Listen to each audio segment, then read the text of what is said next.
In this video, I'm going to show you how to resize in FireAlpaca. Now to do this, first you can go to the top left and click on Edit, and you can click on Canvas Size if you want to resize your canvas. So click on over here, you can then pick your size. So I'm going to do, for example, 2K over here by 1200, and I'm going to click on OK, and that's going to resize my canvas, okay? So that's the first way to do it. That's one way to resize your entire canvas. However, if you want to resize anything you've drawn or created or imported or whatever, you can do that too. So if I just go ahead and, for example, draw a quick smiley face over here just like this, I can also resize that super simply. So I can simply click on the layer over here, and then I can either go to select top left and click on transform, or I could go and press Ctrl+T on my keyboard, and transform mode is going to go on.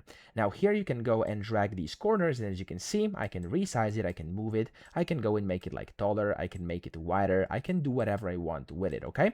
So that's one way to actually do it, but if you have imported something, the same thing is going to apply. So if I go to File, and then if I, for example, open as a new layer, and I select this image, for example, and open it up, there we go. I can also resize by clicking on it, and then select and transform, or I could just go and press Ctrl+T, and then, of course, transform that way as well. Now, you notice there's also, when you go to select, one more option, which is called free transform. So if I click on that and do select and free transform, it's also going to allow you to free transform, which kind of can play with perspectives and things like that, okay? So that's how to do this. I hope this video helped you out. If it did, please subscribe to the channel and help me out as well.